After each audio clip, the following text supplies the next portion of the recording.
आइए हम प्रार्थना में जाएंगे और प्रभु के नाम का धन्यवाद करते हुए आज की सभा को हम शुरू करेंगे। धन्यवाद धन्यवाद धन्यवाद। स्वर्ग के सर्वोत्तम सिंहासन पे विराजमान प्रभु परमेश्वर, आपका धन्यवाद धन्यवाद धन्यवाद करते हो प्रभु। आपने हमें तक संभाले रखा प्रभु जी, और हमें अपने बड़े नाम के निमित्त प्रभु जी अभी तक जीवितों के मध्य में रखा है प्रभु। इसके लिए आपका धन्यवाद करते हो प्रभु जी। धन्यवाद करते हो प्रभु। आपने प्रभु जी आज दिन भर में प्रभु हमें अपने कामों को करने के लिए बुद्धि समझ ज्ञान दिया प्रभु जी, और अपने हर एक कार्यों में प्रभु जी आपकी स्तुति महिमा बढ़ाई करने का हमें अवसर दिया प्रभु। इसके लिए आपका धन्यवाद करते हो प्रभु जी। धन्यवाद करते हो प्रभु इस जूम मीटिंग के लिए प्रभु जी, जिसके माध्यम से प्रभु हम दूर दूर से जुड़कर प्रभु जी आपकी स्तुति महिमा आराधना करने वाले हो सके प्रभु। इसके लिए आपका धन्यवाद करते हो प्रभु जी।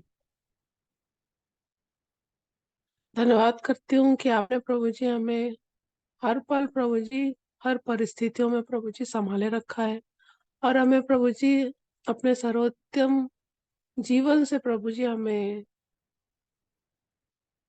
लबालब किया प्रभु। इसके लिए आपका धन्यवाद करती हूँ प्रभु जी। धन्यवाद करती हूँ प्रभु हर एक जन जो इस मीटिंग में जुड़ता है प्रभु जी और आशीषों को पाता है प्रभु, और भी अपने प्रियजनों से और अपने पहचान वालों से और उन लोगों से जो आपको नहीं जानते प्रभु जी, उनसे साझा करने में उनकी आपके द्वारा उनकी सहायता मदद हो प्रभु, ऐसी दया चाहती हूँ। इसी तरह प्रभु जी इस प्रार्थना सभा को प्रभु जी आपके हाथों में देती हूँ प्रभु जी। जितने लोगों का मन इस मीटिंग की तरफ है प्रभु जी, और वो जुड़ना चाहते हैं और परिस्थिति वर्ष जो भी कारणवश प्रभु जी वे जुड़ नहीं पा रहे प्रभु, उनकी सहायता करे प्रभु कि वो जल्द से जल्द जुड़ने पाए प्रभु जी, और हम एक इस जूम मीटिंग में प्रभु जी फिर से एक बार एक जगह इकट्ठा होकर आपकी स्तुति महिमा बढ़ाई कर सके प्रभु जी। हर एक को प्रभु जी और भी प्रभु जी आपका धन्यवादी बनाए प्रभु, और प्रभु जी आपका आपका प्रशंसक बनाए प्रभु जी, ना कि सिर्फ होठों से प्रभु परंतु अपने जीवन से भी प्रभु जी। धन्यवाद धन्यवाद धन्यवाद करते हो प्रभु। आपने भाई अवन के जीवन में भी अद्भुत काम किए प्रभु जी, और यहाँ तक लाया प्रभु कि इस इस मीटिंग को अरेंज करने में उन्हें बुद्धि समझ ज्ञान दिया प्रभु जी, और इसी तरह ऐसी कई और मीटिंग्स के लिए प्रभु जी उन्हें खड़ा किया, तैयार किया। इसके लिए आपका धन्यवाद करती हूँ प्रभु। वही जहाँ कहीं भी जाते हैं प्रभु आपके नाम से प्रभु जी, और जिन भी कार्यों को वो हाथ लगाते हैं आपके नाम से वो सफल हो प्रभु, और एक अच्छी भूमि की तरह प्रभु जी पूरा पूरा 100 गुना फल लाने पाए प्रभु, ऐसी दया चाहती हूँ प्रभु जी। भाई को और भी अपने वचनों से और अपनी पवित्र आत्मा की सहायता से सामर्थी करें प्रभु, ताकि वो आपके लिए प्रभु जी विश्वास योग्य पात्र ठहरे प्रभु।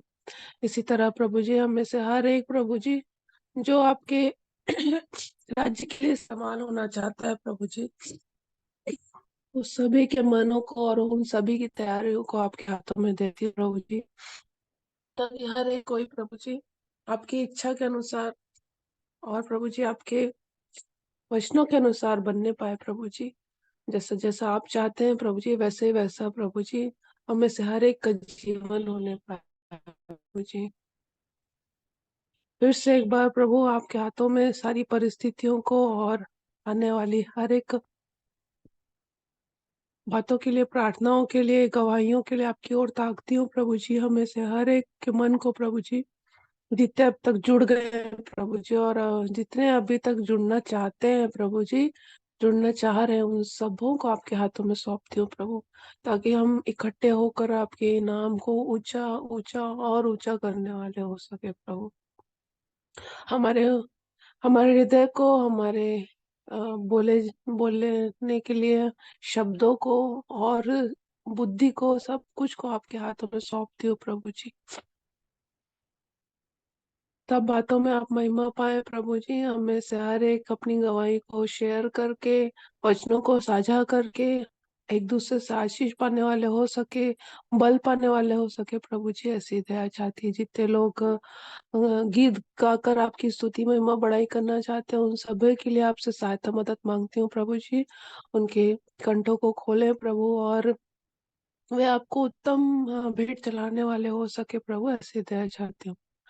और जितने भी हमारे बीच में प्रभु जी बीमार है, और प्रभु मौसम के कारण प्रभु जी, या फिर जो भी शारीरिक दुर्बलता है, हर एक को प्रभु यीशु मसीह के लहू के द्वारा स्वस्थता प्रदान हो प्रभु। और हर एक प्रभु जी, प्रभु यीशु मसीह के नाम से चंगा होने पाए प्रभु। ऐसे दया चाहते हैं। धन्यवाद धन्यवाद धन्यवाद के साथ विनती प्रभु यीशु मसीह के नाम से मांग।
आप लोग के पास भी अवसर है, जितने लोग भी प्रार्थना करना चाहते हैं उन लोग के लिए अवसर है।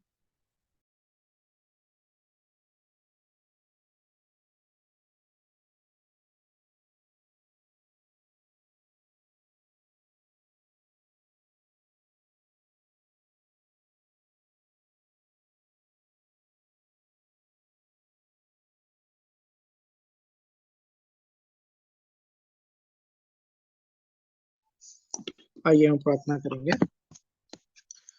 प्रेमी दयालु अनुग्रहकारी विलंब से कोप करने वाले अति करुणामय पिता परमेश्वर, राजाओं के राजा प्रभु के प्रभु, अपने उद्धार करता प्रभु यीशु मसीह के पवित्र और मीठे नाम से आपके अनुग्रह के सिंहासन के सन्मुख आते हैं प्रभु जी।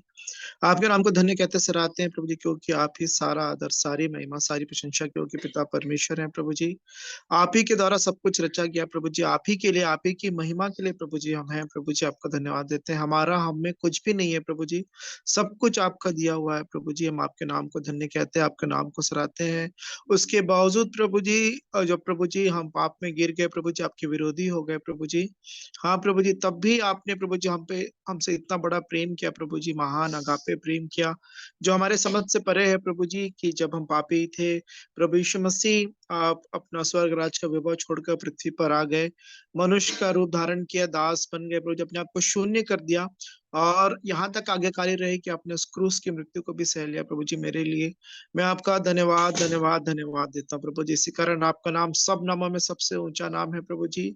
आप ही एकमात्र हीरो हैं प्रभु जी। आप ही एकमात्र प्रभु जी सच्चे परमेश्वर हैं प्रभु जी। और कोई नहीं, और कोई मनुष्य नहीं, और कोई कार्य नहीं, केवल आप प्रभु जी, प्रभु यीशु मसीह। आप ही के नाम के आगे हर एक घुटना टिकेगा, हर एक जीभ अंगीकार करेगी कि यीशु मसीह ही प्रभु है।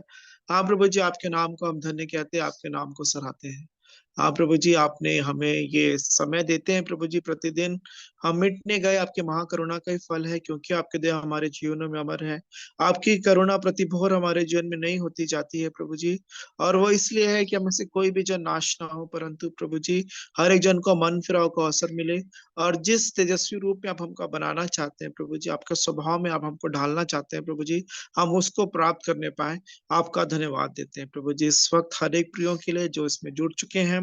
जो जुड़ने पर है प्रभु जी, जो रिकॉर्डिंग के माध्यम से इसमें जुड़ेंगे, हर एक को आपके हाथों में समर्पित करते हैं प्रभु जी। आप हमें से प्रत्येक जन से बातचीत करें कि हमारे जीवन में प्रभु जी वो बदलाव आने पाए। जैसे कुम्हार के हाथ में मिट्टी आने के बाद प्रभु जी वो मिट्टी नहीं रहती, लेकिन वो एक पात्र बन जाता है, एक बर्तन बन जाता है, काम की चीज बन जाती है प्रभु जी। वैसे ही मेरा भी जीवन आपके योग्य होने पाए, आपको प्रसन्न करने वाला जीवन, आपकी इच्छा को पूर्ण करने वाला मेरा जीवन होने पाए। अपने परिवार घराने के लिए, हमारे इस कलीसिया में जितने जुड़ते हैं, जितने जन जुड़ते हैं प्रभु जी इस मीटिंग में, हर एक के परिवारों घरानों के लिए भी प्रार्थना करते हैं कि वह सबों के जीवन में प्रभु जी आपका कार्य होने पाए, हमारे जीवन में बदलाव, ट्रांसफॉर्मेशन होने पाए। ऐसी दया अनुग्रह चाहता हूँ प्रभु जी। आगे के पूरे समय को आप ही के हाथों में समर्पित करते हुए दुआ उद्धार करता प्रभु यीशु मसीह के पवित्र और मीठे नाम से मांग लेता हूँ। आमीन। आमीन।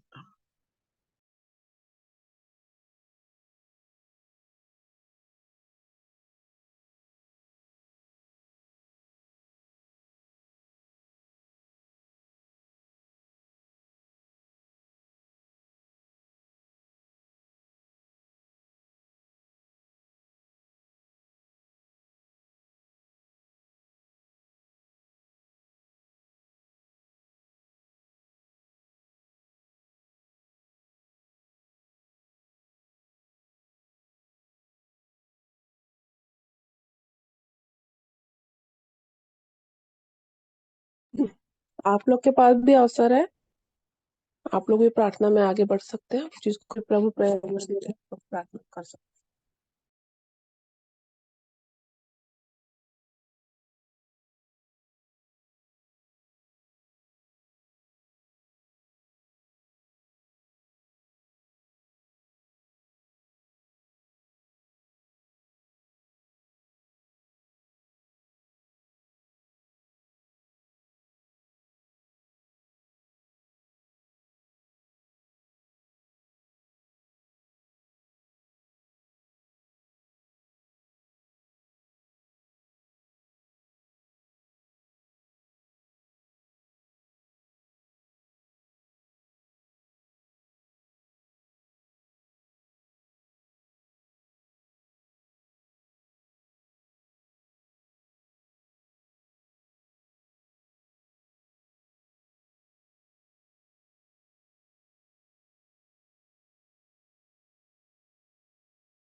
दीदी मैं कुछ वचन रख सकता हूँ?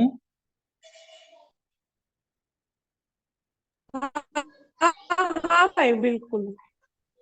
अब प्रार्थना का समय है, अभी प्रार्थना हाँ, करके आप रख सकते हैं।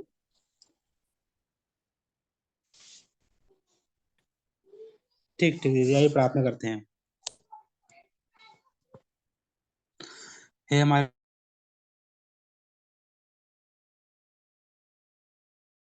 पिता, आपकी महिमा, आपकी प्रशंसा, आपकी बड़ाई करते हैं प्रभु। हे प्रभु, हे हमारे प्रेमी परमेश्वर पिता, हमारी सहायता कीजिए प्रभु जी। हे प्रभु जी, हम आपके वचनों पर पिता परमेश्वर बढ़े प्रभु। जैसे आपने कहा है पिता परमेश्वर के मसीह के वचन को अपने हृदय में अधिकाई से बसने दो। हे प्रभु जी, हम अपने हृदय में पिताजी आपके वचनों को बसाने वाले हो सके प्रभु। हाँ प्रभु जी, वैसे ही हम काम भी कर सके पिता। है प्रभु जी, है हमारे परमेश्वर, हम इन दिनों में देखते हैं पिता परमेश्वर, जब अंत के दिन और भी अधिक निकट आ रहा है प्रभु। है प्रभु जी, हम सब संगति रखने में पिता परमेश्वर और भी बढ़ते जाए पिता परमेश्वर, और आपके वचनों के अनुसार चलने में पिता परमेश्वर, उसको अंगीकार करने में प्रभु जी, और वैसे ही अपने जीवन में काम करने में भी बढ़ते जाए प्रभु। हमारी सहायता कीजिए प्रभु जी। है हमारे प्रभु जी, हम सब बातों के लिए पिता आपकी ओर दृष्टि करते हैं प्रभु जी। हे प्रभु जी, हमें ऐसी योग्यता नहीं है प्रभु परमेश्वर कि आपकी बातों को सीख सके, समझ सके प्रभु। हे प्रभु जी, पर आपने जैसे कहा है प्रभु जी, कि जिसे आंखों ने न देखी, न आंखों न कानों ने सुनी, न वही बातें जो मनुष्य की चित्त में चढ़ी, ये वही है जिसे आपने अपने प्रेम रखने वालों के लिए रखा है। हे प्रभु, हम सबों की सहायता कीजिए पिता परमेश्वर। हे प्रभु जी, और हम सब पिताजी आपसे प्रेम करके प्रभु जी आपके इस जूम मीटिंग के माध्यम से जुड़े हैं प्रभु, आपके वचनों को सीखना समझना चाहते हैं प्रभु। हाँ प्रभु जी, उसी के अनुसार चलना भी चाहते हैं। आप हम सभी पर आप दया कीजिए प्रभु जी, कि आप जैसा चाहते हैं पिता परमेश्वर, जिस भेद को हम पर प्रकट करना चाहते हैं प्रभु जी, हम उस भेद को जैसे आप चाहते हैं वैसे ही समझ कर प्रभु जी उसी के अनुसार हम अपने जीवन भी काम भी करने वाले हो प्रभु। हमारी सहायता कीजिए पिता परमेश्वर। हे प्रभु, हे हमारे परमेश्वर पिता, हमें से जितने भी पिता परमेश्वर और जो प्रभु जी किसी प्रकार की अगर कमी घटी में है प्रभु जी, किसी प्रकार की समस्या परेशानी में है पिता, आप सहायता कीजिए प्रभु जी। सबको के लिए पिता परमेश्वर आपसे विनती करते हैं प्रभु जी, सबको पिता उनके समस्या से, उनके परेशानी से दूर की निकालिए प्रभु। हाँ प्रभु जी, और इससे अधिक पिता परमेश्वर इस बात के लिए भी विनती करता हूँ प्रभु जी, कि उनको पिता परमेश्वर हम सभी को प्रभु जी आप अपने वचन में आगे बढ़ाते जाइए प्रभु। और जैसे-जैसे आप वचन बताते हैं प्रभु जी, हम अपने जीवन में वैसे-वैसे काम भी करने वाले हैं प्रभु। हाँ प्रभु जी, वो दुष्ट हमारे हृदय से उन वचनों को छीनने वाला ना हो प्रभु। हे प्रभु जी, वरन हम उसी पर चिंतन मनन करते हुए प्रभु जी हम आगे बढ़ने वाले हो प्रभु। हमारी सहायता कीजिए पिता परमेश्वर। हे प्रभु जी, हे हमारे परमेश्वर, सब बातों के लिए आपका धन्यवाद करते प्रभु। आपकी महिमा, आपकी प्रशंसा करते हैं पिताजी। धन्यवाद पिता, आपने हमारी प्रार्थना को सुना है। हमारी इच्छा नहीं प्रभु जी, आपकी इच्छा हमारे जीवन में पूरी हो। इस प्रार्थना को आपके प्रिय पुत्र हमारे प्रभु यीशु मसीह के नाम में मांगते हैं। सुनी परमेश्वर, दया से ग्रहण कीजिए। आमीन।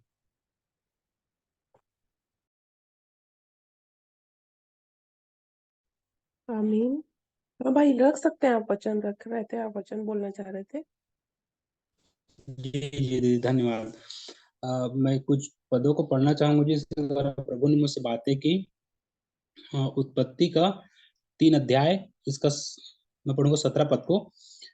यहाँ पे लिखा है, और आदम ने उससे कहा, तूने जो अपनी पत्नी की बात सुनी और जिस वृक्ष के फल के विषय में मैंने तुझे आज्ञा दी थी कि तू उसे न खाना, उसको तूने खाया, इसलिए भूमि तेरे कारण कारण श्रापित है। तू उसकी उपज जीवन भर दुख के साथ खाया करेगा। देखिए यहाँ पर एक विशेष बात ये बोलता है कि जब आदम अनाज्ञाकारी होता है, आदम आगे को नहीं मानता है, तब भूमि को श्राप मिलता है। और ये बोलता है कि उसकी उपज जीवन भर दुख के साथ खाया करे। भूमि को श्राप मिलता है कि उसमें जो पूरा पूरा उपज है वो पूरा पूरा उपज नहीं देगा भूमि। लेकिन जब हम इसी को उत्पत्ति का पढ़ते हैं, तो इस पद को आप लोग सभी जानते हैं। 26 अध्याय का उसका 12 पद, इसमें लिखता है, पर इसहाक ने उस देश में जोता बोया और उसी वर्ष में 100 गुना फल पाया। यहोवा ने उसको आशीष दी। देखिए यहाँ पर बोलता है कि 100 गुना फल पाया। लेकिन उत्पत्ति में कहा कि भूमि श्रापित है। लेकिन जब आते आते जब हम लोग देखते हैं तो इसहाक 100 गुना फल पाया, तो बीच में ऐसा क्या काम हो गया जिसकी वजह से वो जो श्रापित भूमि है वो उसको कर दी गई। मैं कुछ और पढ़ना चाहूंगा। भाई, आपकी आवाज बहुत डिस्टर्ब आ रही है। क्या बोल रही? आपका आवाज बहुत डिस्टर्ब आ रहा है, ठीक से नहीं आ रहा है आवाज। वो थोड़ा सा नेटवर्क इशू हो सकता है, लगता है मेरे को। मैं कुछ पद और पढ़ना चाहता हूँ। लूका का 14 अध्याय, उसका 14 का 26। अभी आ रही दीदी ठीक से? हाँ हाँ, आ रही है आवाज। लूका 14 अध्याय का 26 पद को मैं पढ़ता हूँ। इसमें लिखा है, यदि कोई मेरे पास आए और अपने पिता और माता और पत्नी और बच्चे और भाई और बहन वरन अपने प्राण को भी अपनी न जाने तो वह मेरे चलन नहीं हो सकता। देखिए आप लिखा है कि इन सबसे बढ़कर किसको मानना है? हमको परमेश्वर को मानना है। इन सबसे बढ़कर हमको प्रभु को समय देना है। लेकिन जब हम इसी बात को उत्पत्ति की 3 अध्याय में देखते हैं, तब जो आदम है उसने परमेश्वर के आगे को टाल दिया। यहाँ पे लिखता है 3 के 17, फिर पढ़ता हूँ उत्पत्ति का। और आदम से उसने कहा, तूने जो अपनी पत्नी की बात सुनी। देखिए यहाँ बोलता है तूने अपनी पत्नी की बात सुनी। उसको पत्नी की बात नहीं सुनना था, उसको परमेश्वर की आज्ञा जो उसने 2 अध्याय में परमेश्वर ने जो आज्ञा दिया था 17 पद में, उसको स्मरण करके रखना था उसको। लेकिन वो अपनी पत्नी की बात सुनी और उसी की वजह से भूमि को श्रापित कहा गया। तो ये सुनने की वजह से श्रापित हुआ। अर्थात परमेश्वर की आज्ञा को नहीं मानने की वजह से अपनी पत्नी को क्या बात को माने, इसलिए वो श्रापित हो गया। लेकिन जब इसी को हम लोग उत्पत्ति के 22 अध्याय में मैं पढ़ता हूँ,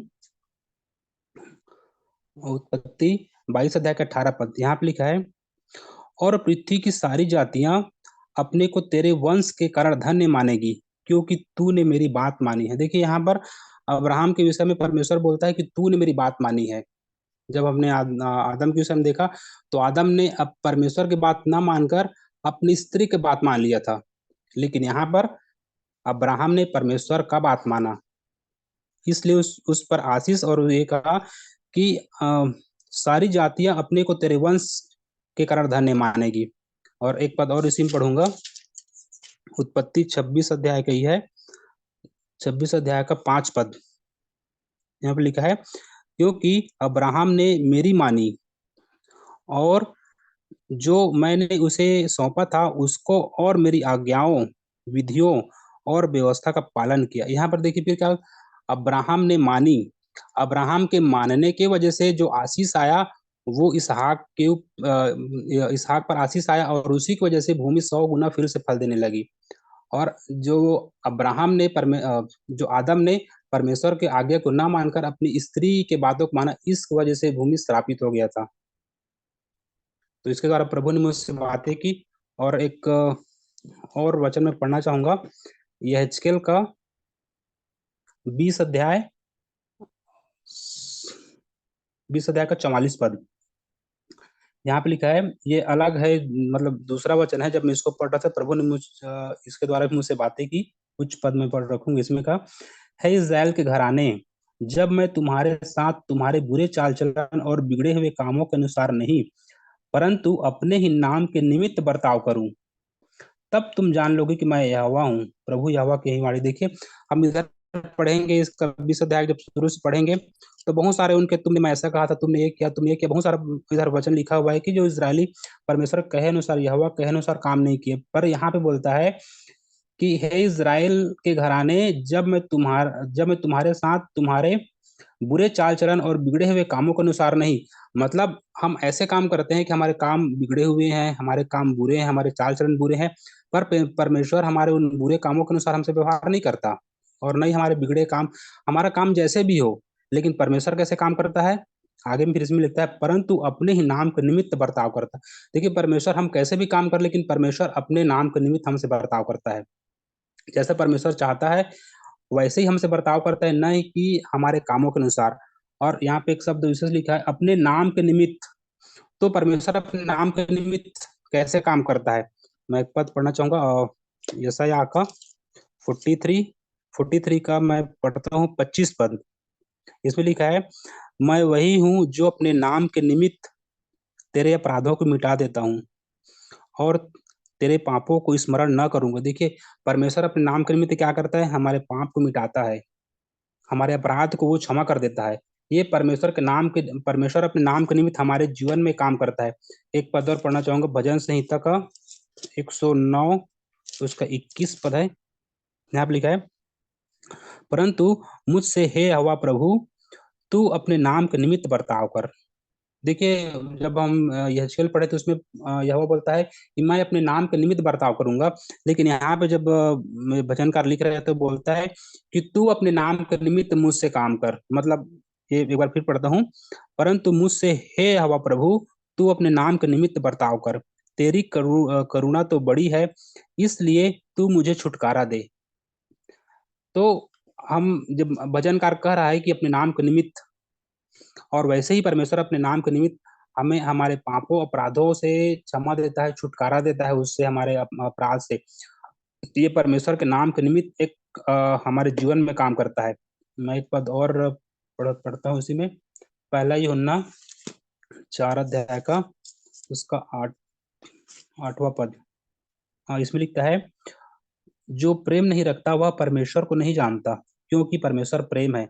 ये परमेश्वर क्या है, परमेश्वर प्रेम है, और परमेश्वर अपने नाम के निमित्त वैसे ही हमसे बर्ताव करता है, ना कि वो जैसे हम करते हैं वैसे ही परमेश्वर बर्ताव नहीं करता हमसे। तो आप सभी को धन्यवाद और शालोम। शालोम। शालोम। प्रभु का धन्यवाद धन्यवाद देता हूँ। भैया। धन्यवाद प्रभु का। धन्यवाद भैया आपके इस सुंदर वचनों की शेयरिंग के लिए। और सच में प्रियो, प्रभु ने हमसे अब तक ऐसा व्यवहार नहीं किया जैसे हमारे काम है। क्योंकि अगर वो ऐसा करता तो हम कब के नाश हो जाते। तो प्रभु का धन्यवाद हो। और भी अवसर है जिनके पास भी गवाही है, गीत गाना चाहते हैं या वचन रखना चाहते हैं, तो आप लोग के पास अवसर है। प्रभु का धन्यवाद हो। उसके नाम की स्तुति, उसके नाम की प्रशंसा, उसके नाम की महिमा और उसके नाम की तारीफ, क्योंकि आज तक उसने हम सब प्रिय भाई बहनों को अपने पंखों के आड़ में। आइए एक छोटी सी दुआ करें। सर्वशक्तिमान दयालु प्रभु, हम आपके पवित्र चरणों में आते हैं और बड़े नम्र और दीन होकर आज के दिन के लिए प्रभु हम आपका, क्योंकि आज का दिन तूने बनाया जिसमें हम आनंदित आपके नाम को धन्य धन्य धन्य। क्यों सर्वशक्तिमान जीवित परमेश्वर, तूने हम पर अपनी दया बनाया, इसके लिए मैं आपका धन्यवाद देता हूं। आज के दिन के लिए, आज की आ, विशेष करके आज के दिन के लिए, जब बहन ज्योति के घर पर इस समय भाई की मीटिंग चल रही है, प्रभु जी हम उसको आपके हाथ, और इस समय जब हम भी जूम में जुड़े हुए हैं प्रभु, तो हम भी तेरे से कुछ सीखना चाहते हैं प्रभु जी। आप हम पर, आप हम पर, क्योंकि दया करने वाला हमारा जी। हर एक बात को हम आपके हाथ में, विशेष करके शेखरनंद भाई को प्रभु हम आपके हाथ में सौंपते हैं। जब इस समय भिलई में है और वहां पर वो प्रार्थना समय ज्योति बहन के यहाँ चल रही है, उस पर आपकी आशीष मांगते हैं। और इस जगह इस समय प्रभु जब हम जुम में जुड़े हुए हैं, तू हमें भी आशीष और अपनी बरकत मांगते हैं यीशु के मीठे और पवित्र नाम, आमीन। एक बार फिर से मैं अपने प्रभु का धन्यवाद देता हूँ। आज प्रभु ने मुझे आनंदित रखा है, उसके लिए मैं तेरा उसका धन्यवाद देता हूँ और उसके नाम की महिमा और उसके नाम की तारीफ करता हूँ, क्योंकि प्रभु हमें अपने संग लिए चलना चाहता है, हमें अपने पद चिन्ह को दिखाना चाहता है, हमको वो एक मेल मिलाप की आत्मा देना चाहता है। परमेश्वर हमको आशीष और शांति देना चाहता है। परमेश्वर हमको बल देना, इसलिए मैं अपने परमेश्वर का धन्यवाद देता हूँ। और वचन से हम पढ़ेंगे फिलिपियो उसका 4था अध्याय, और उसकी कुछ आयतों को मैं आपके सामने पढ़ना चाहता हूँ। प्रभु मेरी सहायता और मदद करें। फिलिपियो उसका 4था अध्याय और उसकी चौथी आयत से पढ़ेंगे, 4 से 7 तक। प्रभु में सदा आनंदित रहो। मैं फिर कहता हूँ, आनंदित रहो। तुम्हारी कोमलता सब मनुष्य पर प्रकट हो। प्रभु निकट है। किसी भी बात की चिंता मत करो, परंतु हर एक बात में तुम्हारे निवेदन, प्रार्थना और विनती के द्वारा धन्यवाद के साथ परमेश्वर की परमेश्वर के सम्मुख उपस्थित किए जाएं।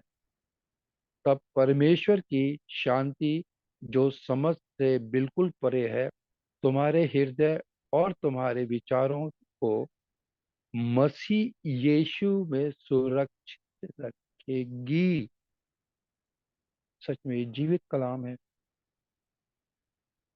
जो हम तक पहुंचा है। प्रभु चाहता है कि हम उसके पद चिन्हों पर, प्रभु चाहता है कि हम मेल मिलाप रखें। आज मैं एक प्रार्थना सभा को सुन रहा था,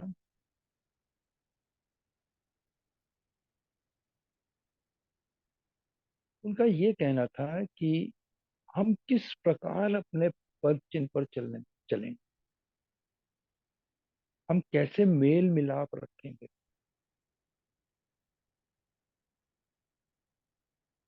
जब हम उसके पद चिन्हों पे चलेंगे, तभी हम मेल मिलाप कर पाएंगे। और तभी हमारे जीवन में शांति आएगी और वो जीवित परमेश्वर हमको बल, ये उसका जीवित। इसलिए मैं प्रभु का धन्यवाद देता हूँ कि हमारी हमेशा निवेदन, प्रार्थना, विनती, धन्यवाद उसके सम्मुख में। बहुत कठिन है, परंतु जीवित परमेश्वर को आप जिस जिसको वो बल देता है, उसके लिए हर एक बात पूरी हो जाती है। वो करता है क्योंकि उसने प्रॉमिस किया है। इसलिए एक वचन हम पढ़ेंगे, यूहन्ना और उसका 20वां अध्याय और उसकी 21 आयत को हम पढ़ेंगे, जहां पर यूं लिखा हुआ है 21 में, यूहन्ना 20 और उसका 21वीं आयत। यहाँ यूं लिखा है, यीशु ने फिर उनसे कहा, तुम्हें शांति मिले। जैसा पिता ने मुझे भेजा है वैसा ही मैं भी तुम्हें भेजता हूँ। शांति देने वाला जीवित परमेश्वर, अनुग्रह देने वाला जीवित परमेश्वर, उसके नाम की हम महिमा और तारीफ करते हैं। अगर हम अय्यूब के जीवन को देखें कुछ पल के लिए,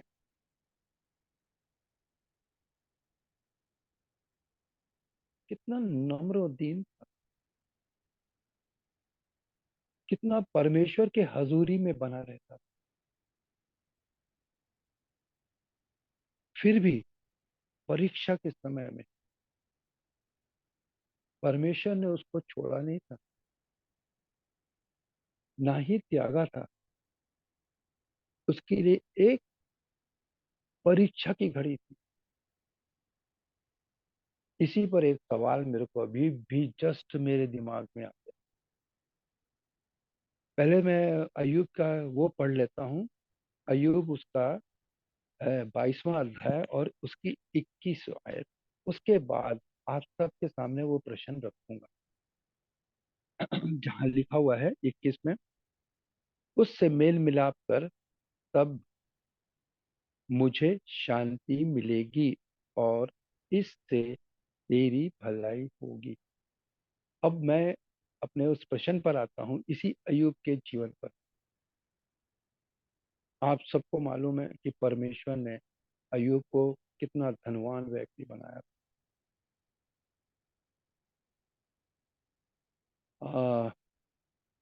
चलते हैं अय्यूब के शुरू शुरू में।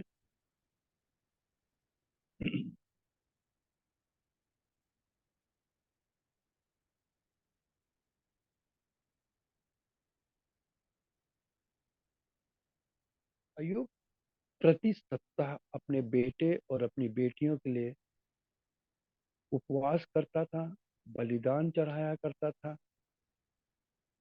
क्योंकि हर एक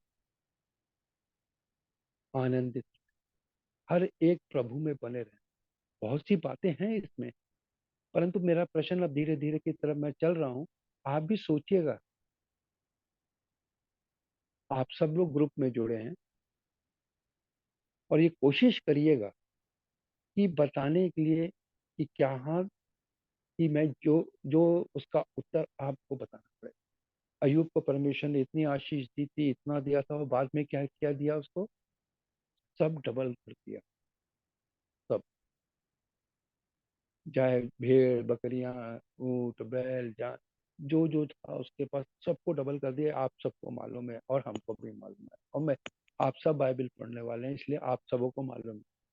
अब प्रश्न ये उठता है, जब सातों उसके बेटे और बेटियां जब शैतान ने छीन लिया, क्योंकि शैतान, परमेश्वर ने अयूब के शरीर को, अयूब के परिवार को, अयूब के जानवरों को के शैतान के अधिकार में दे दिया। तो वो बेटे और बेटी जो 10 थे, वो के सब लिख, जैसा भी लिखा है कि वो मर गए। अ,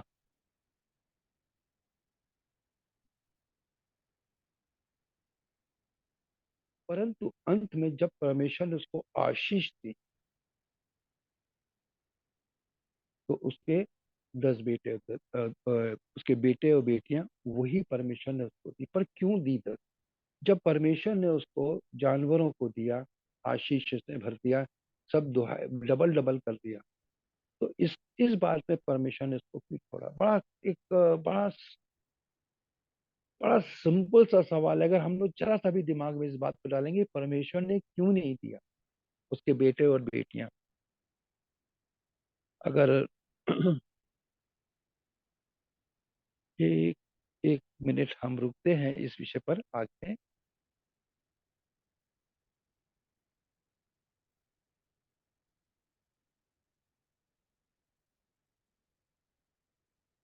वहां पर जब सारे बेटे और सारी बेटियां उसके जब मर जाते हैं, पर परमेश्वर ने उसको डबल क्यों नहीं दिया? जानवर डबल दे दिए, जो जो चीज था उसको सबको डबल। पर यहाँ पर एक प्रश्न ये उठता है कि परमेश्वर ने जब सब कुछ डबल दिया तब उसके बेटे और बेटियां क्यों नहीं कर दी? ये प्रश्न मैं आपके सामने छोड़ता हूँ, क्योंकि देने वाला तो वही है। जब सब कुछ डबल कर सकता है तो इसको भी डबल करेगा। आप लोग ग्रुप में जुड़े हैं जो, तो उसमें लिखिए कि परमेश्वर ने क्यों नहीं दिया। क्योंकि वचन में जैसा भी हमने पढ़ा भी कि वो परमेश्वर उसके साथ 22 का, जैसे अभी हमने 22 का पढ़ा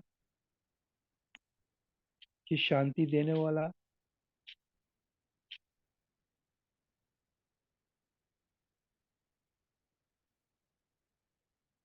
22 का और उसकी 22 और उसकी 21 आयत को हम वापस पढ़ेंगे।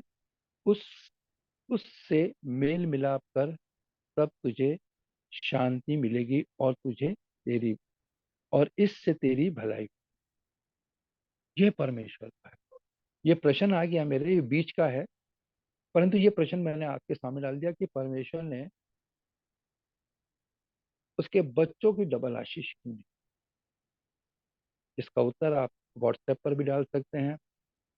ये जो जूम मीटिंग में जो अपन जिसमें जुड़ते हैं उसमें आप डाल सकते हैं कि परमेश्वर ने क्यों नहीं दी।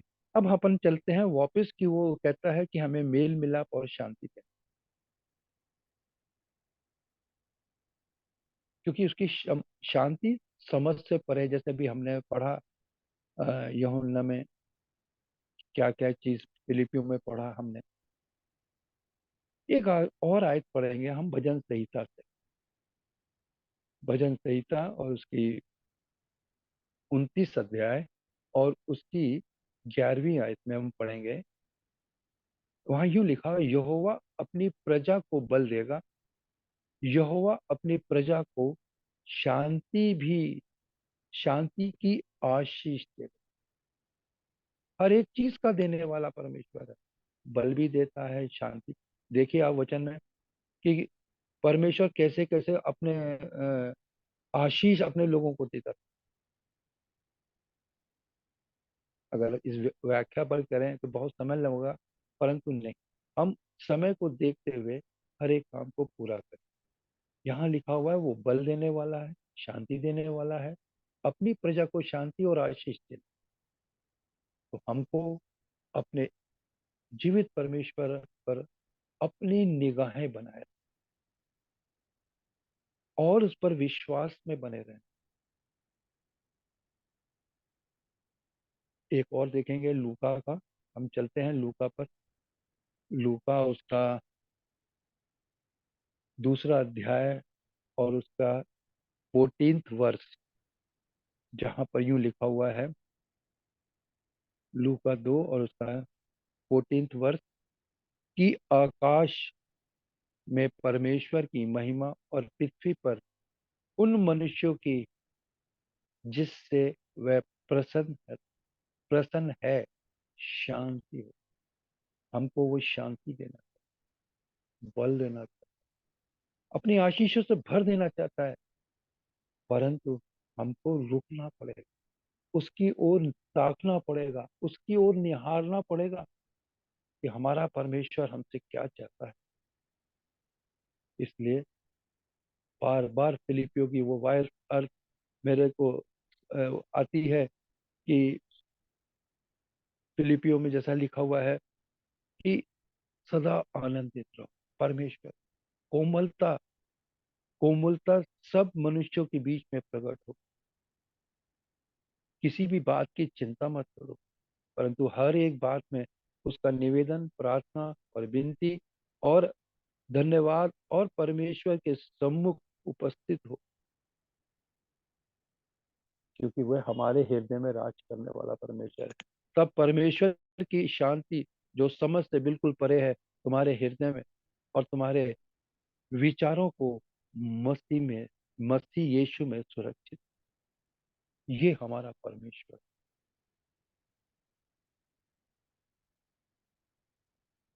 एक बात और कहेंगे मेरे प्रिय भाई बहनों, हम इस संसारिक जीवन में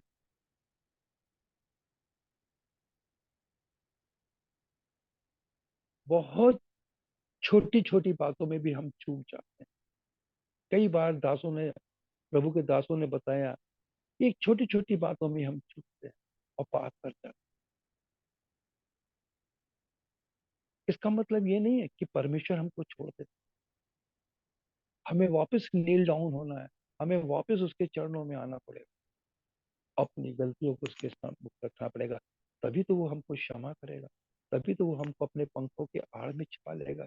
जैसे मुर्गी अपने बच्चों को अपने पंखों के आड़ में छिपाती है, वैसा ही हमारा परमेश्वर, हमारा उद्धार करता, जिसको हम बार बार धन्यवाद देते हैं, वो हमको हर एक पाप से छुड़ा। क्योंकि हम गलतियां करते हैं, क्योंकि हम मिट्टी से बनाए हुए हैं। आप सबको मालूम है इस विषय पे हम कुछ, क्योंकि आदम और हवा को जब परमेश्वर ने अपने स्वरूप में बनाया, हम भी उसके स्वरूप में ही होंगे, परंतु हमारे से परमेश्वर सम्मुख क्यों नहीं रहता है? क्योंकि हमारे जीवन की गलतियां होती रहती है। परमेश्वर हमसे दूर नहीं जाता है, उसका प्रेम हमारे जीवन में बना रहता है। और इस जब भी वो हमें पुकारे तो हमें उसकी सुन के हमें उसके चरणों में बैठना पड़ेगा। एक बार फिर से उस वचन को मैं स्मरण करता हूँ। उड़ाऊ पुत्र के जीवन को हम देखते हैं।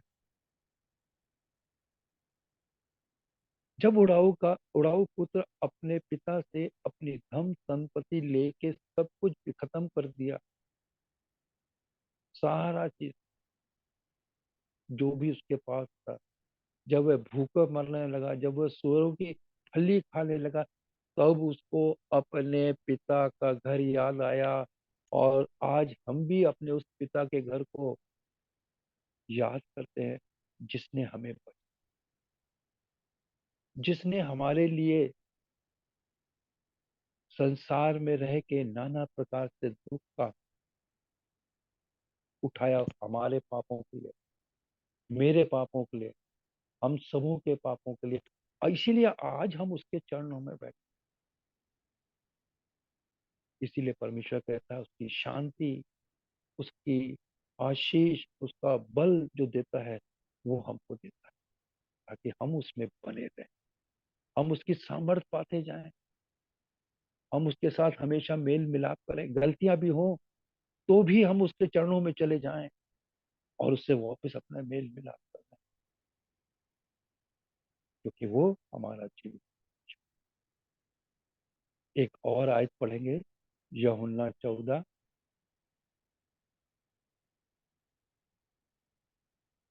यूहन्ना 14 और उसका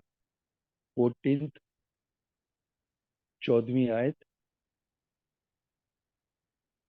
यूहन्ना 14 और उसका 27 वर्ष। जैसे यहाँ यू लिखा हुआ है,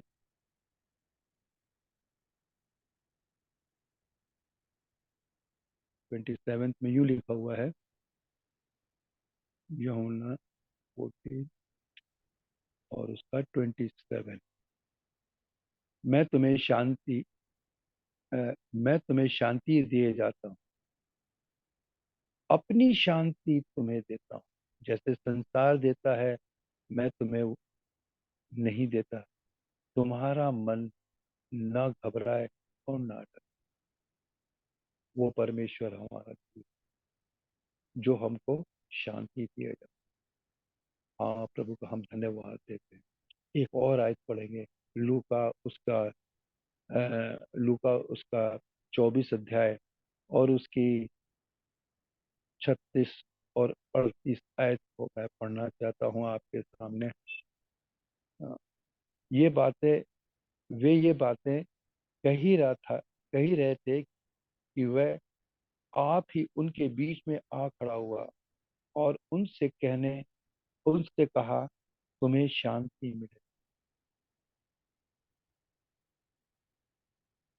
इतना सुंदर है। जब उसका स्वर्गरोहण हो गया, जब वो वापस अपने अपने लोगों में आया, उनको दिखाने के लिए कि मैं जीवित हूं, जैसा उसका प्रॉमिस था कि इस मंदिर को तुम ढा दोगे तो तीसरे दिन वह जीवित होगा। और वही इस बात को प्रूव करने के लिए यहाँ पर ये वचन दे दिया, उनके बीच में आ खड़ा हुआ, तुम्हें शांति मिले। और उसका 38 में यूं कहता है, उसने उनसे कहा क्यों घबराते हो और तुम्हारे मन में क्यों संदेह उठते हैं। क्योंकि वो घबरा गए थे। आप ये पढ़िएगा, 37 आयत में लिखा हुआ वो घबरा गए थे, परंतु यीशु ने उनसे कहा तुम क्यों घबरा। इसीलिए उसने जाते जाते कहा, अपनी पवित्र आत्मा हमको देके गया, मैं तुम्हें एक सहायक दूं। और वो सहायक हमारे जीवन में आज भी काम करता है, क्योंकि वो परमेश्वर जीवित परमेश्वर। एक और आयत पढ़ेंगे हम, उसका यशाया उसका 30 अध्याय और उसकी 15वीं आयत में यूं लिखा हुआ है, प्रभु यहोवा इज़राइल का पवित्र पवित्र यूं कहता है, लौट आओ, लौट आने और शांति शांति रहने। वापस पढ़ेंगे, प्रभु यहोवा इज़राइल का पवित्र यूं कहता है, लौट आने और शांत रहने में तुम्हारा उद्धार है। शांत रहने और भरोसा रखने में तुम्हें वीरता है। एक खुद ही सामर्थ उद्धार का काम हमारे जीवन में परमेश्वर ने किया। फिर से एक बार बोलेंगे कि इज़राइल का प्रभु यहोवा इज़राइल का पवित्र यूं कहता है, उसने हमारे को। सो हमको भी पवित्र रहना है। हमको भी हर एक उन बातों को समझदारी में रहना पड़ेगा। समझदार बन के, एक लेपालक बेटे बन के, जब जब उराव पुत्र वापिस आ जाता है तो उसको उसका पिता उसको अपने गले लगा। और हमारा भी परमेश्वर हमारे लौटने पर हमें अपने गले लगा। एक और आयत पढ़ेंगे, अ, दूसरा पतरस उसका 3रा अध्याय और उसकी 14th वर्ष। यहाँ पर यूं लिखा हुआ है, इसलिए हे प्रियो, जबकि तुम इन बातों की आस देखते हो तो यत्न करो कि तुम शांति से अपने सामने निष्कलंक और निर्दोष ठहरो। हमें एक शिक्षा के रूप में यहाँ पत्रस बता रहा है कि हमको कैसे रहना पड़े उसके सम्मुख, हम कैसे उसके संग बने रहेंगे। ये प्रेम है। जब तक हम उसके पथ पर नहीं चलेंगे, जब तक हम मेल मिलाप नहीं करेंगे, जब तक हम परमेश्वर हमें अपनी शांति से भरने वाला परमेश्वर, हमको बल देने वाला परमेश्वर। एक वचन और पढ़ेंगे, यशाया उसका 26 अध्याय और उसकी 3री आयत को मैं पढ़ना चाहता हूँ। यशाया 26 अध्याय और उसकी 3री आयत में जहाँ यूं लिखा हुआ है, जिसका मन तुझ में धीरज धरे हुए। कितना सुंदर। हमारा मन को, हमारे संसार के कार्य को, हमें धीरज, हमें उन सारी बातों में नहीं आना है जो संसार में लुभाने वाली है। मैं ये नहीं कहता कि मैं शुद्ध हूँ, पवित्र हूँ, बहुत सी गलतियां मेरे जीवन से होती है, परंतु धीरज से हम बने रहे। हमें संसार की उन बातों से हमारे जीवन को धोना है। उन बातों में हमें अपने को शुद्ध और निष्कलंक बनाना पड़ेगा। तभी वचन कहता है 3री आयत में, जिसका मन तुझ में धीरज धरे हुए है। हमारा मन भी धीरज धरे रहना चाहिए। उसकी तू पूर्ण शांति के साथ रक्षा करना, क्योंकि वह तुझ पर भरोसा रख।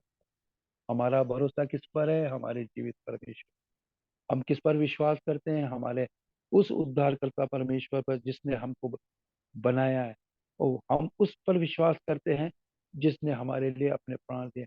हम उस पर विश्वास करते हैं जो हमारे लिए इस पृथ्वी पर मरने के बाद जी उठा। हम उस पर विश्वास करते हैं जो हमको आज तक लिए चल रहा है। हम उस पर विश्वास करते हैं जिसका अनुग्रह पर अनुग्रह, अनुग्रह पर अनुग्रह, शांति पर शांति हमारे मन। इसलिए मैं अपने परमेश्वर का धन्यवाद देता हूँ इस सुंदर समय के लिए। अपने भाई और बहनों के साथ बैठ के अपने उसके जीवित कलाम को मैं आपके सामने रख सकूं। मैं अपने परमेश्वर का धन्यवाद। प्रभु के नाम की महिमा और उसके नाम की तारीफ।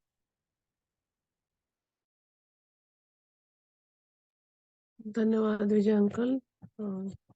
सचमुच प्रियो, प्रभु का अद्भुत प्रेम है जो हम में से हर एक के साथ बना हुआ है। आज के दिन तक, इस समय तक उन्होंने अपने प्रेम और अपनी शांति से हमें से हर एक को भरा है और हमें हर एक परिस्थितियों में संभाले रखे। और भी आप लोग के पास अवसर है, अगर आप गवाही देना चाहते हैं तो गवाही जरूर रखें। और बहुत सारे नए लोग को हेम भाई जुड़ गए हैं, अगर उनसे भी थोड़ा सा वचन मिल जाता तो और आत्मा में और शांति, आनंद और प्रेम बढ़ रहे। जी जी अंकल।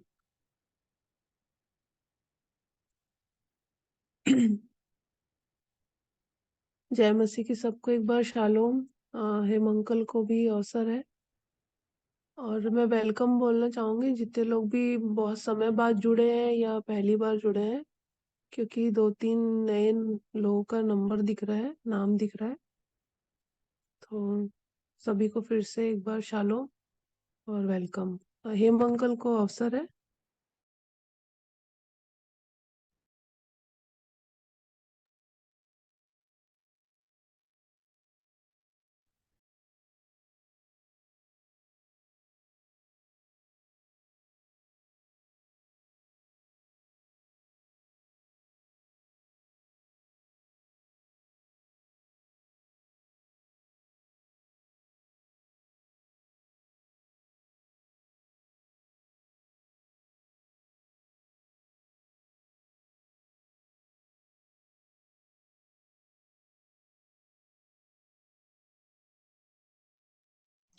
हेलो,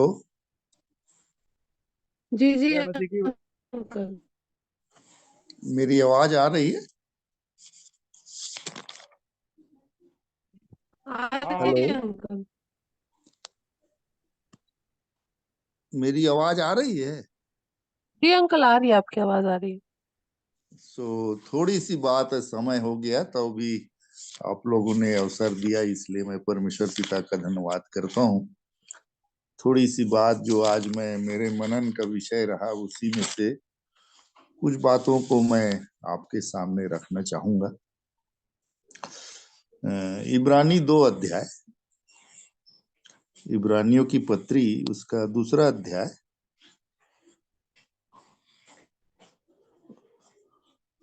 उसका 1 से 3 तक मैं आप लोगों के सामने पढ़ लेता हूँ।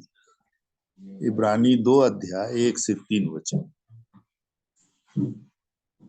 जहां पर ऐसा लिखा है, इस कारण चाहिए कि हम उन बातों पर जो हमने सुनी है और भी मन लगाएं,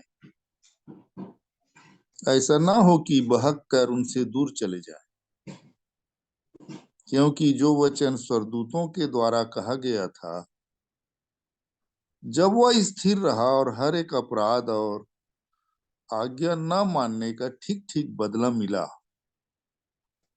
तो हम लोग ऐसे बड़े उद्धार से निश्चिंत रहकर कैसे बच सकते हैं, जिसकी चर्चा पहले पहल प्रभु के द्वारा हुई और सुनने वालों के द्वारा हमें इसका निश्चय हुआ।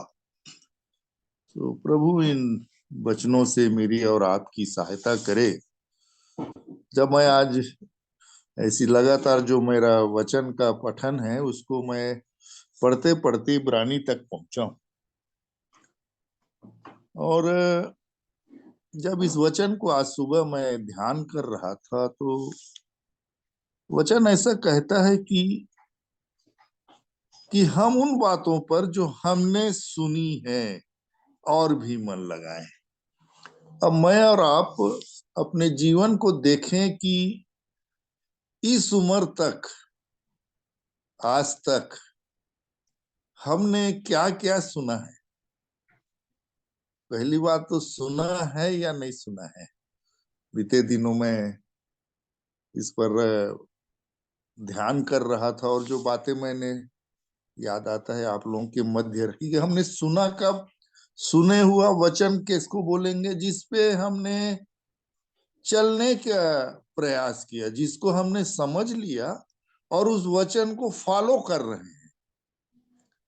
तो लिखा है कि हम उन बातों पर जो हमने सुनी है और भी मन लगाएं। अब क्या हम उन बातों पर जिसको मैंने और आपने सुना, अभी जैसे वीर विजय के द्वारा जो भी वचन भाई ने प्रभु की अगुवाई में रखा, तो हमने उसे सुना या नहीं सुना? सुना कैसे? यदि उसमें से कुछ आशीषें आप अपने जीवन के लिए लेते हैं, मैं अपने जीवन के लिए लेता हूं, तब तो मैंने सुना उस वचन को। तो वचन एक मुझको सिखा रहा था कि और भी मन लगाएं। पहली बात तो हमने आज तक क्या क्या सुना, क्या क्या जाना, इस पर ध्यान देने की जरूरत है। और जितना जाना मैंने और आपने, इस वचन को जितना जाना, उसके अनुसार करने के लिए मैं और आप प्रयासरत हैं या नहीं है, ये देखने वाली बात होगी। क्योंकि लिखा है, क्योंकि जो वचन स्वर्गदूतों के द्वारा कहा गया था, जब वह स्थिर रहा और हर एक अपराध और आज्ञा ना मानने का ठीक ठीक बदला मिला। तो स्वर्गदूतों के द्वारा क्या क्या वचन पहुंचाया गया, और वचन ऐसा कहता है कि जब वह स्थिर रहा और हर एक अपराध और आज्ञा न मानने का ठीक ठीक बदला मिला, ऐसा कहता है। तो स्वर्गदूतों के द्वारा क्या क्या वचन पहुंचाया गया, इस पर कभी आपने ध्यान देने की कोशिश की कि परमेश्वर ने स्वर्गदूत भेज कर क्या क्या बात को सामने में रखा? देखिएगा, इसको ढूंढने की कोशिश कीजिएगा। मैं और आप इन वचनों को क्यों बार बार मैं और आप ध्यान करते, मनन करते हैं? क्योंकि प्रतिदिन जो जीवन प्रभु मुझे और आपको देता है, जो अवसर प्रभु और मुझे और आपको देता है, जो चेतावनी के वचन, जो नसीहत हमको मिलती है, जो डांट हमको मिलती है, वो क्यों मिलती है? कि हमारा जीवन धीरे धीरे धीरे धीरे मृत्यु के करीब पहुंचता चला जा रहा है। या तो मृत्यु का दिन आ जाएगा या तो प्रभु आ जाएगा। उसके पहले मेरी और आपकी हमारी सबकी लालसा है कि हम जब हमारा प्रभु आए तो हम उसके साथ जाएं और उसके साथ रहें। ये लालसा है मेरी और आपकी। इसीलिए मैं और आप जुड़ते हैं और इन वचनों को, जो मान लीजिए हमने नहीं सुना पर उसको सुनते हैं, और जो हम बहुत दिनों से सुन रहे हैं, जो सुनते चले आ रहे हैं बचपन से, कितने बातों पर हम और मन लगा रहे हैं कि भाग कर दूर चले जा रहे हैं। क्या स्थिति है, सब मैं और आप अपने अपने जीवन को देखकर कह सकते हैं, क्योंकि इसी का इब्रानी कहता हूं, यिर्मयाह 2 अध्याय, यिर्मयाह 2 अध्याय उसके 25 वचन को तो पढ़ेंगे।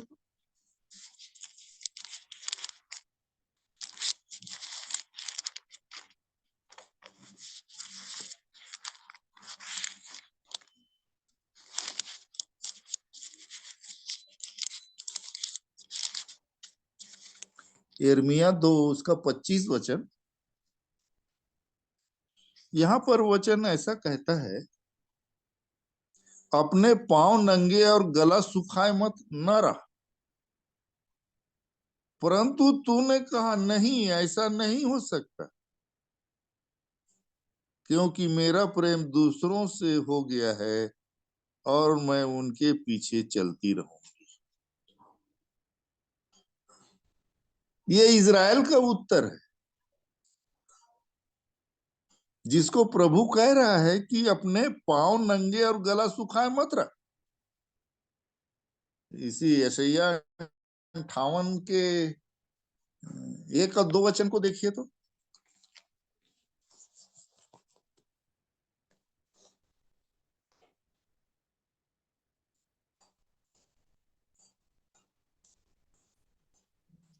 यशायाह 58 उसका 1 और 2 वचन, गला खोल कर पुकार, कुछ न रख छोड़, नरसिंगे का सा ऊंचा शब्द कर, मेरी प्रजा को उसका अपराध अर्थात याकूब के घराने को उसका पाप जता दे। हाँ, प्रभु की ये इच्छा है कि गला खोल कर पुकार बोलता है। और यहां पर भी प्रभु कहता है 2 के 25 में अपन देख रहे हैं, यिर्मयाह 2 के 25 में,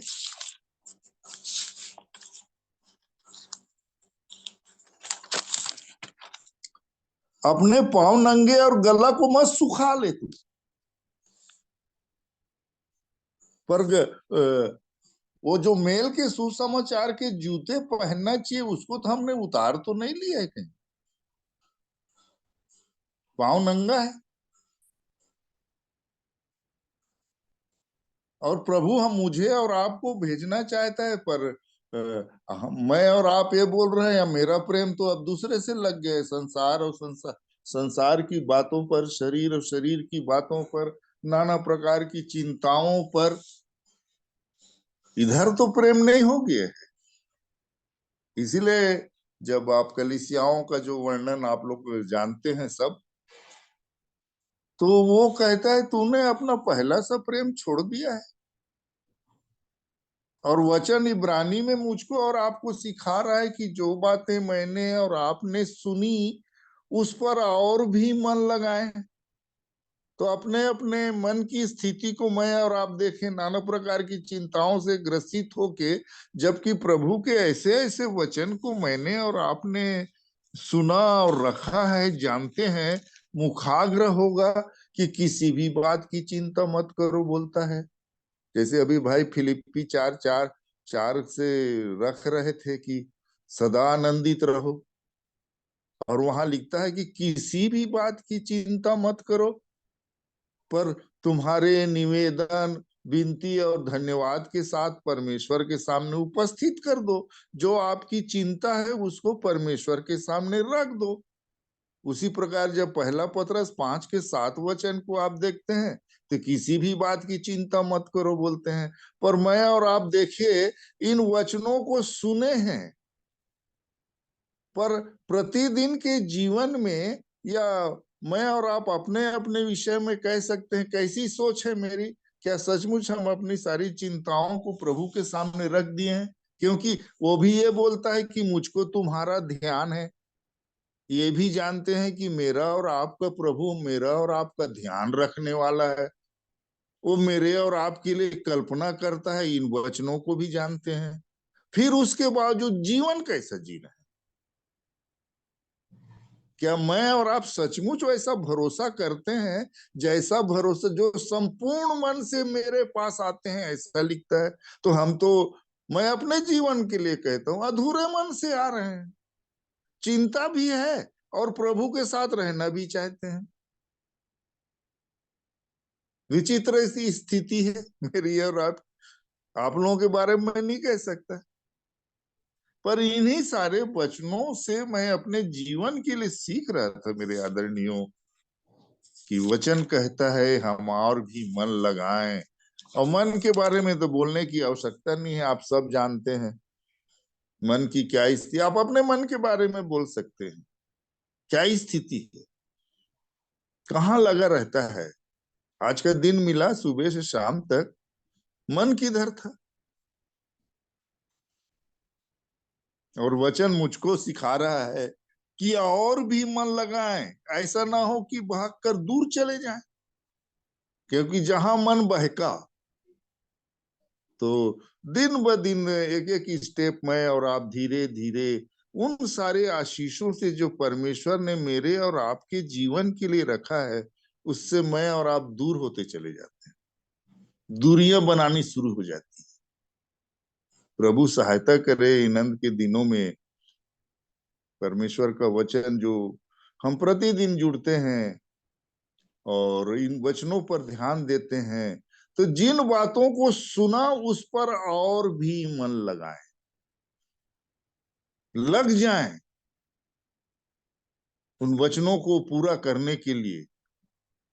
क्योंकि आज ही मैं एक भाई का वो सुन रहा था कि वो बड़ा अच्छा उदाहरण है, वो जो मत्ती 25 अध्याय में 10 कुंवारियों का जो वर्णन है, वहां पर वचन मुझको और आपको बताता है कि वो 10 के 10 कुंवारी थी, 10 के 10 के हाथ में मशाल थी, सबकी मशालें जली थी, सबके सब सो गए, सारी चीजें समान दिखाई दे रही थी। आज हम में और जो संसार में जीवन जीते हैं उसमें ये नहीं लिखा कि पांच पांच गंदी औरत थी और 5 लोग बड़े अच्छे थे, ऐसा नहीं लिखा है। 10 कुंवारी थी लिख रहा है, किसी बात की कमी नहीं थी, मशाल भी थी उनके पास, उनके मशाल जल भी रहे थे। पर जब दूल्हा के आने की बातें हुई तो 5 को ये पता चला कि हमारी ये मसाले जो है अभी बुझी जाती हैं। एक चीज की कमी हो गई, तेल की उनके पास, और वो जब लेने गई तो दूल्हा आ गया। बाट तो सबके सब जो रहे थे, पर जो दूल्हा आ गया और जब दरवाजा बंद हो गया और जब ये खटखटाए, तब वो वहां का जो उत्तर आया वो कितना बड़ा परेशानी का कारण है मेरे आदरणीयों। मैं तुमको नहीं जानता। तो जो भी बात मैंने और आपने आज तक सुना है उस पर हम मन लगाए बैठे हैं कि भूल चुके हैं, और हमारा मन बहक कर और कहीं दूसरी दूसरी बातों तरफ तो नहीं लग गया है। देखना पड़ेगा मुझको और आपको। मैं अब मेरे लिए था ये वचन, मैं इनको अपना वो आज ध्यान कर रहा था इन वचनों। कई बार इन वचनों को मैंने सुना प्रभु के दासों से, और बार बार मैं इस पर ध्यान और मनन करता रहा। सो प्रभु मेरी और आपकी सहायता करे मेरे प्रियो, की हमारा और भी हम मन लगाएं। क्योंकि तीसरा वचन कहता है, तो हम लोग ऐसे बड़े उद्धार से निश्चिंत रहकर कैसे बच सकते हैं। इसको बड़ा उद्धार क्यों कह रहा है? बड़े उद्धार से निश्चिंत रहकर कैसे बच सकते हैं, ऐसा परमेश्वर का वचन। तो इसको बड़ा उद्धार बोल क्यों रहा है? क्योंकि परमेश्वर पिता ने अपने इकलौते बेटे यीशु मसीह का बलिदान किया है। अपने एकलौते बेटे को उस क्रूस की बेदी पर बलिदान, बहुत बड़ा बलिदान है ये। सो कहीं उस बलिदान को हम व्यर्थ तो नहीं ठहरा रहे हैं? उस परमेश्वर के उद्धार के काम को मैं और आप इनकार तो नहीं कर रहे हैं जो उसने मेरे और आपके लिए किया है? देखने की जरूरत है, मैं भी, मेरे लिए भी और आप सबों के लिए। तो थोड़ी सी बात को मैं आप लोगों के सामने रख सका। सो प्रभु मेरी और आप सबों की सहायता करे कि मेरे प्रियो, कि हम और भी मन लगाए, नाना प्रकार की चिंताओं, सारी बातों को हम अपने प्रभु के पास रख दें। वो सब कुछ करने के लिए तैयार है। बार बार आप वचन में देखते हैं, मैं और आप इस परमेश्वर के वचन से सीखते हैं, यदि तू ऐसा करे तो मैं ऐसा कर दूंगा। कंडीशन रख, हमेशा वचन के साथ कंडीशन है। जैसे इब्राहिम को बुलाया, अपन लोग जानते हैं, 17 अध्याय को देखेंगे तो मेरी उपस्थिति में चल और सिद्ध होता चला जा। तो पहला शर्त क्या है? उसकी उपस्थिति में रहेंगे तो सिद्धता को प्राप्त करेंगे। अगर उसकी उपस्थिति मेरे और आपके जीवन में नहीं होगी तो सिद्धता को मैं और आप प्राप्त नहीं कर सकते। यदि तू ऐसा करे तो मैं ऐसा कर दूंगा। बार बार आप परमेश्वर के वचन से देखेंगे कि परमेश्वर का वचन ऐसी, और जिसकी उसने प्रतिज्ञा किया वो तो ठीक है कि मैं आऊंगा तो आऊंगा, पर वाचा क्या है कि तू यदि ऐसा करे तो मैं तेरे साथ ऐसा करूंगा। हम कितने विश्वास योग्य हैं, हम कितने वचन पर ध्यान लगाते हैं। यह आज दिन भर में हमने अपने पिता की कितनी महिमा की है। क्योंकि एक बाप जब ही खुश होता है कि उसका बच्चा उसकी इच्छा के अनुसार करे, तब वो बाप खुश होता है।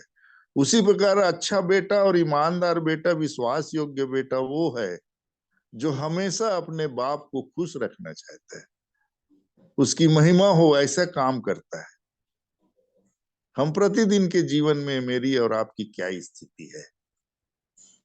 देखें, प्रभु सहायता करे मेरी भी और आपकी। हम मांगे अपने जीवन को, प्रभु जी मेरी सहायता कीजिए कि मेरे जीवन से आपके नाम की महिमा हो और मेरा मन प्यारे प्रभु जी और भी आपकी बातों पर लग सके। आपकी उस क्रूस की तरफ मेरी निगाहें हों जहां पर आपने मेरे लिए उद्धार के काम को पूरा किया है। सो प्रभु मेरी और आपकी सहायता करे। धन्यवाद।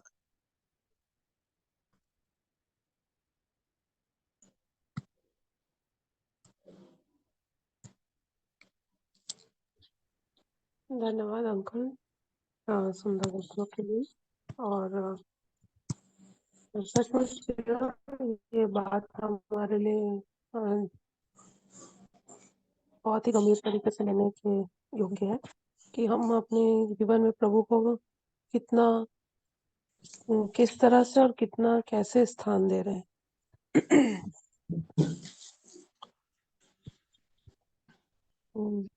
जब इस आराधना को हमने शुरू किया, तब आज के दिन में, तब एक बात को प्रभु मुझे सिखा रहे थे कि, और ये बात आज के वचन के द्वारा भी मुझे प्रभु ने इसका अंतिम तक के संभाले रखा इस बात से। वो बात ऐसी थी प्रियो कि चूंकि मैं एक मैथमेटिक्स स्टूडेंट रही हूँ और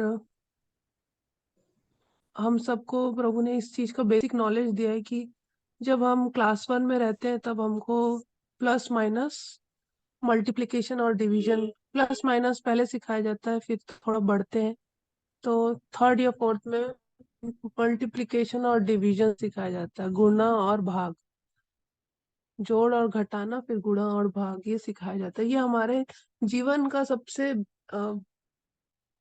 बेस है हर चीज को, ना कि सिर्फ गणित के लिए परंतु जीवन की हर एक स्थितियों को, और हम अपनी लाइफ में हर एक चीज में इस चीज को अप्लाई करते हैं। और ये बेस को हम अपने जीवन के बहुत ही शुरुआती समयों में सीख लेते हैं। सीखना मतलब वही होता है कि हम उसको क्रियान्वित करते हैं अपने जीवन के हर एक क्षेत्र में। तो अगर हम प्रभु को अपने जीवन में पहला स्थान देते हैं, तो उसको हम हर एक कार्यों में पहला स्थान दें। चाहे वो हमारे जीवन की दिन की शुरुआत हो, या हमारे कामों की शुरुआत हो, या किसी से मिलने जाने की शुरुआत हो, या कहीं जाने की शुरुआत हो। मतलब हर एक छोटी-छोटी चीज़ों में, क्योंकि हम मनुष्य हर एक छोटी-छोटी चीज़ों में अपना बढ़ोतरी देखते हैं, या घटोतरी देखते हैं, या मल्टीप्लिकेशन देखते हैं, या भाग देखते हैं कि मेरा किसमें कितना भाग जाएगा। जैसे कि एक गृहस्थन है, या एक जॉब करने वाला व्यक्ति है जिसके पैसे से वो अपना घर चलाएगा, वो भी ये पैसे आने से पहले ये देखता है कि मैं इतने दिन तक कमाई किया हूँ, इतने दिन मैं नौकरी गया हूँ, और इतना मेरा सैलरी बनेगा, और ये सैलरी कहाँ कहाँ कैसे कैसे डिस्ट्रीब्यूट होगा, ये हमारे माइंड में पहले से बस जाता है, जो हम एक नौकरी पेशा है। और जो एक बिजनेसमैन है, वो ऐसा सोचता है कि इतना समय, एक महीने में मेरे को, एक दिन में इतना मेरे गल्ले में आ जाना चाहिए, ताकि मेरे इस दिन का, इस महीने का इतना तक खर्चा निकल जाए। तो ये हमारा बेसिक है, इसको हम कभी नहीं भूलते अपने जीवन, इस शरीर के बढ़ने के लिए, संभालने के लिए, और मेंटेन रहने के लिए। तो यही आत्मिक जीवन में भी प्रभु के साथ, परमेश्वर के साथ प्लस माइनस, मल्टीप्लिकेशन और डिवीजन होना हम सीखें। जो कि अगर ये हम नहीं सीखते हैं, इसको हम रेगुलर नहीं करते हैं, जो बेसिक बात है एक वो है कि प्रभु में सदा आनंदित रहो, ये हमारा प्लस पॉइंट है। फिर कहता हूँ, जो विजय अंकल ने जिससे चालू किया कि प्रभु में सदा आनंदित रहो, और ललित भाई ने भी एक बात को बोला कि प्रभु हमारे पापों को के अनुसार, या हमारे कामों के अनुसार हमसे व्यवहार नहीं करता, वो अपने प्रेम के अनुसार हमसे व्यवहार करते हैं। ये भी हमारा प्लस पॉइंट है। और अभी ये अंकल रख रहे थे, कहीं हम नेगेटिव में तो नहीं जा रहे हैं कि हमको प्रभु ने जो प्रतिज्ञा के अनुसार आशीष देने की इच्छा रखी है, तो क्या हम उसमें, अगर हम प्रतिज्ञा मानेंगे तो हम मल्टीप्लाई होंगे, अगर प्रतिज्ञा नहीं मानेंगे तो हम माइनस में चले जाएंगे। तो इस बात को हम ध्यान करें। वचन हमें हमारे आत्मिक जीवन का गणित सिखाता है। जैसा मैंने सीखा, मेरे लिए प्रभु ने रखा। मैं उस फील्ड की हूँ, तो आप प्रभु आपसे भी बातें करे होंगे जरूर से, मैं विश्वास करती हूँ। और आप लोग को प्रभु और भी आशीष दिए होंगे, हर एक को जिसने आज के दिन में इस सभा को, इसी निमंत्रण को स्वीकारा और इस सभा में अंत तक बने हुए हैं, उन सभी को धन्यवाद। और आगे का भाग मैं अमन भाई को देती हूँ। अमन भाई, आपको अवसर है। मैं पूरा वचन तो नहीं सुन पाया, लेकिन एक वचन जो तोड़ बढ़ने घटने के बारे में है, तो पौलुस लिखते हैं फिलिपियों 4 अध्याय में। मैं उसको पढ़ूंगा, और फिर उसके बाद मैं किसी से निवेदन करूंगा जो प्रार्थना लगवाई करना चाहते हैं। तो यहाँ पे फिलिपियों 4 में ऐसा लिखा है, 10 वचन से आगे, मैं प्रभु में बहुत आनंदित हूँ कि अब इतने दिनों के बाद तुम्हारी चिंता मेरे विषय में फिर जागृत हुई है। निश्चय तुम्हें आरंभ में भी इसका विचार था, पर तुम्हें अवसर न मिला। यह नहीं कि मैं अपनी घटी के कारण यह कहता हूँ, क्योंकि मैंने यह सीखा है कि जिस दशा में हूँ उसी में संतोष करूं। मैं दीन होना भी जानता हूँ और बढ़ना भी जानता हूँ। हर एक बात और सब दशाओं में मैंने तृप्त होना और भूखा रहना और बढ़ना घटना सीखा है। जो मुझे सामर्थ देता है उसमें मैं सब कुछ कर सकता हूँ। सो यहाँ पे ये पौलुस अपने आर्थिक दशा के विषय में कह रहे हैं, इस कलीसिया के लिए, कि उन्होंने दान देने के विषय में कहा। तो फिर वो कह रहे हैं कि मैं हर दशा में, है ना, मैं 11 वचन, यह नहीं कि मैं अपनी घटी के कारण यह कहता हूँ, क्योंकि मैंने यह सीखा है कि जिस दशा में हूँ उसी में संतोष करूं।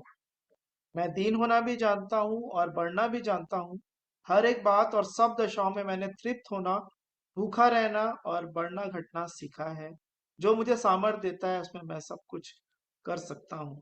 तो परिस्थितियां हमको प्रभु से अलग नहीं करना चाहिए। मैं इसी बात को देख रहा हूँ, खास तौर पे जब पैसों की बात आती है, कि जब ज्यादा है और तब भी संभावना होती है प्रभु से दूर जाने की, कम है तब भी। और सब बातों में प्रभु सहायता करे कि हमारा जो विश्वास प्रभु यीशु मसीह में है वो कभी ना डगमगाने पाए। कैसा कि मैं इस वचन को सुन रहा था कि पतरस को मांग लिया शैतान ने कि उसके विश्वास को परखे फटके, है ना। तो जब हमारे जीवन में ऐसी परिस्थितियां आए, परिस्थिति कोई भी क्यों ना हो, ये सिर्फ पैसों के मामले में ना हो, स्वास्थ्य के मामले में हो, रिश्तों के मामले में हो, कोई भी बात, हमें मसीह पे जो सामर्थ जो प्राप्त होती है वो कभी कम ना होने पाए।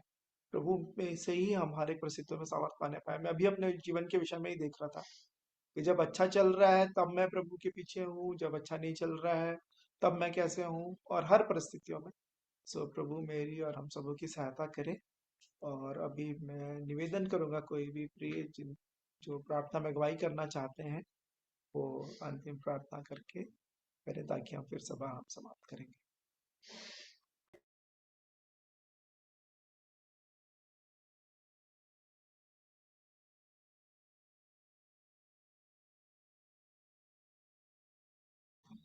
तो जी जी दीदी, सुनता दीदी आपका।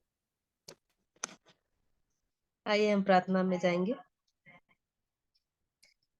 धन्यवाद धन्यवाद जीवित अनुग्रहकारी दयालु प्रेमी पिता परमेश्वर, उद्धारकर्ता मुक्तिदाता प्रभु यीशु मसीह के पवित्र और मीठे नाम से हम आपके चरणों के निकट में आते हैं। आपको हम हृदय से धन्यवाद और धन्यवाद देते हैं पिता, आज के इस दिन के लिए।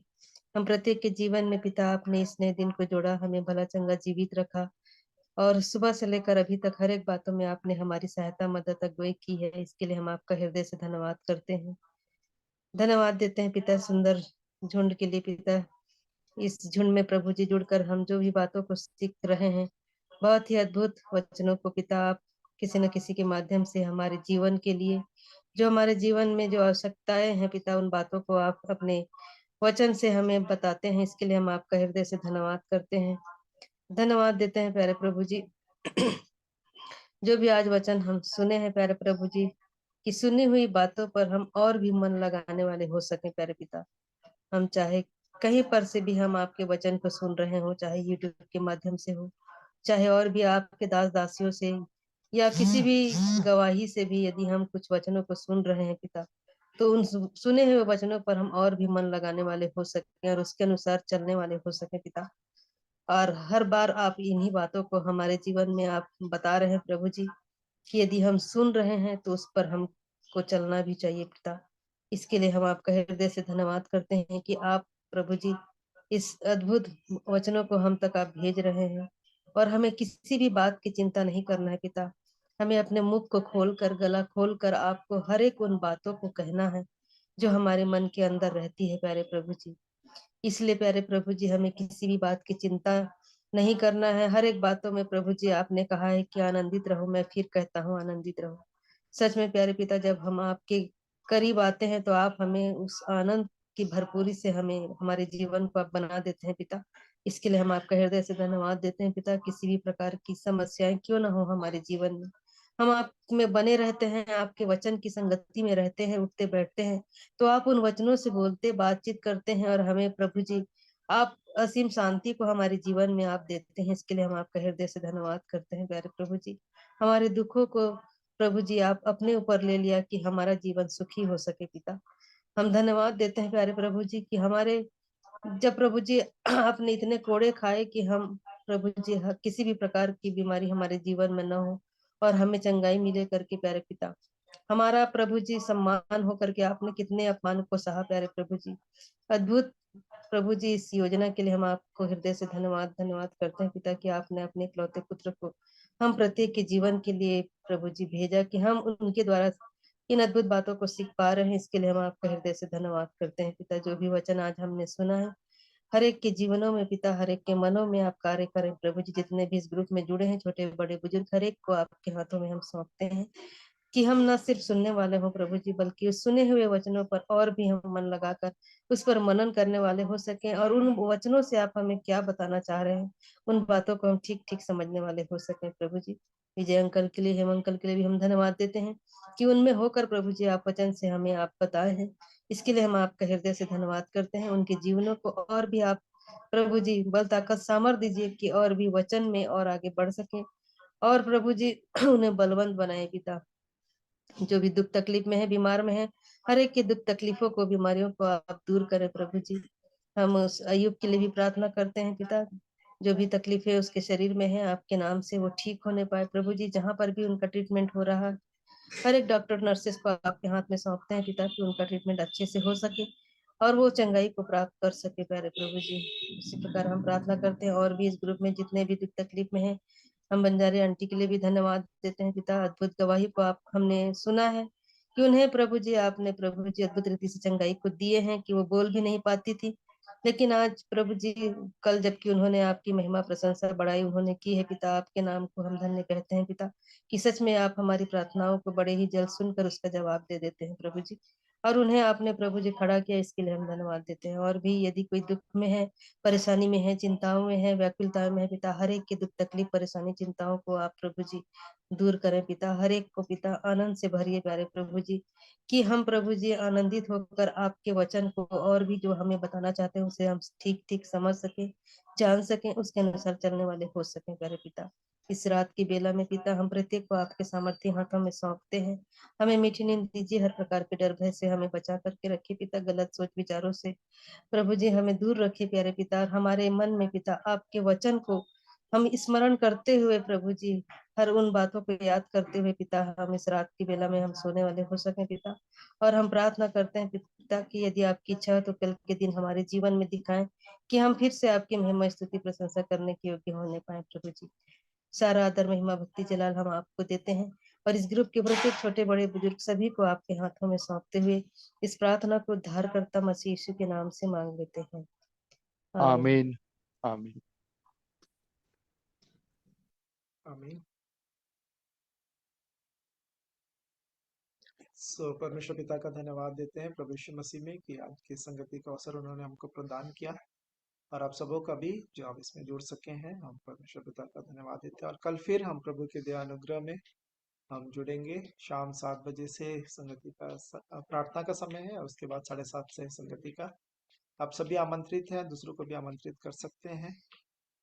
और एक संभावना है कि शिखर मामू भिलाई में है, और यदि वो मीटिंग का लिंक हमारे पास उपलब्ध होगा गूगल मीट का, तो हम अपने जूम के द्वारा भी उसे रिले करने पाएंगे। हाँ, मैं भेज दूंगी। जी जी, थैंक यू आंटी जी। सो हम आप सभी आमंत्रित हैं, आप दूसरों को भी आमंत्रित कर सकते हैं, ताकि हम सब प्रभु के वचनों के द्वारा प्रभु के लोगों की संगति से आशीषित होने पाए। तो यदि और कोई कुछ कहना चाहता है तो अवसर है।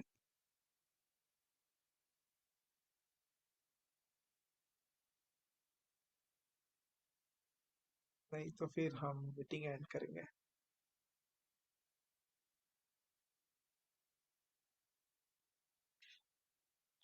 हम मीटिंग एंड कर शालोम रहे हैं। शालोम शालोम आंटी जी, सबको शालोम। शालोम, गुड नाइट सभी गुड को। नाइट। गुड नाइट शालोम। Good night, good night Ashish good को। नाइट। शालोम। शालोम। मीटिंग एंड कर रहे हैं।